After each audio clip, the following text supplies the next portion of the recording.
Hello guys, welcome back to another episode review of Hollyoaks for 9th of June 2023.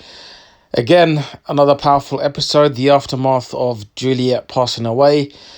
The family coming to terms with it, the Nightingale's broken, absolutely broken. And even the friends of the Nightingales, anyone that was close to Juliet, they're all shattered. Because she was just a strong character in the community, Hollyoaks village. And even she had the likes of Warren that she's managed to touch. And he's come to pay his respects when the Undertakers came to take Juliet away. And they were quite shocked, the family, that in terms of Juliet there was no boundary to who she comes across and who she has an effect on someone's life. Now, the only person that I feel like that was missing today was Imran, who was Juliet's best mate, and also Brooke. I didn't see Brooke in this episode as well. They were best friends of Juliet. They had a lot of fun, a lot of good times and bad times. They went through a lot together. But as far as we are aware as viewers, Imran's in London trying to make it as a chef, and he's just trying to live his own life. I do think he'll be back for the funeral though. We'll see what happens. I haven't watched the later episodes after the 9th of June. Anyway, I want to touch the connection, the effect that she had on Warren, we all know he's a local gangster. He's even paid Terry Crews off, an enemy of his mum, who he wanted to teach a lesson. But the fact that he saw Juliet go away in an Undertaker's vehicle, he just thought, you know what, life's too short. He did the right thing, paid his mum's enemy off, and so they can draw a line under it and just move on, because obviously he sees the bigger picture, that him and his family, as long as they're fine, that they're together, everyone's healthy. And I think obviously his mum was really appreciative of that, Norma. I actually think they're such a great character, a team as well. His mum, Norma and Warren, they just make a lovely team, a great team. It's so interesting as well, because obviously she's another OG, an original gangster. Anyway, we're going to move on to talk about Rayne, Nadira, who was Juliet's ex. She was also grieving. And Lacey, who are the roommates of Nadira. So Lacey and Rayne, who are the roommates of Nadira. I think Nadira kind of lashed out on Rayne earlier because Rayne posted a tribute post on her social media, which the intent is a little bit sketchy. We don't know as viewers yet. But obviously Nadira thinks the only reason why she's done it was for her likes and her audience, which she's most glued to her phone screen. What I found really off is the fact that how they all made amends, right? They all squished it. Nadira and Rayne weren't talking to each other. They all squished it.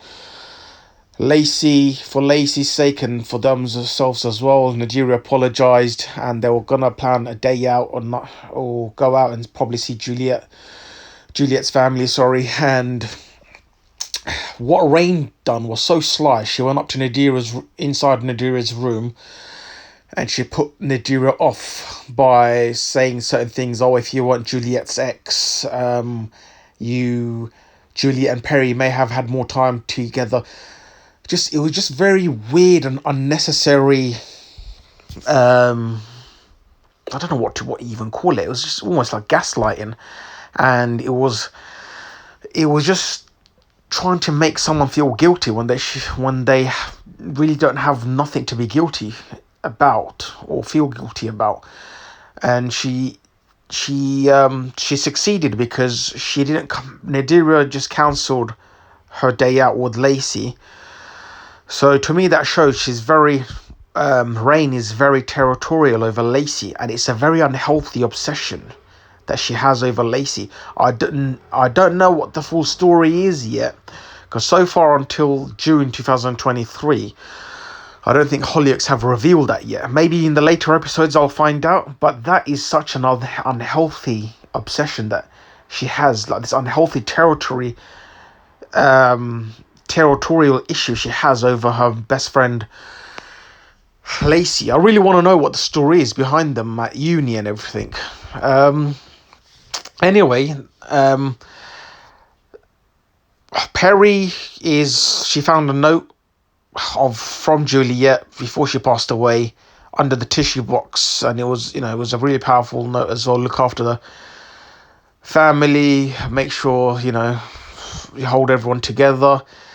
And Romeo and Juliet, Romeo and Perry, they were grieving on top of the bridge, and Rayne came along all of a sudden again, and then Romeo and obviously Rayne saw Romeo kind of had his arm around Perry. And I think Rayne, again, she got quite jealous and she said, "I'm not interrupting anything, am I?" Which was very awkward, and it was very unnecessary as well, because they're clearly grieving the brother of the lady that just passed away, and also the other half of the lady that just passed away. They're allowed to grieve together because they were two very close people to Juliet.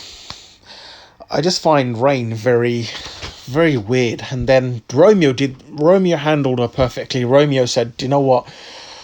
Can you meet me back at the house, please, and give us a moment?" And which she couldn't, deny them of their rights, and she did. And I'm glad Perry and Romeo had that, that little alone time to grieve over their loved one.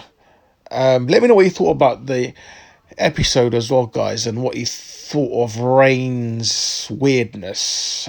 For such an interesting episode, I think the writers are doing a tremendous job. I'll see you in the next one, guys. Peace.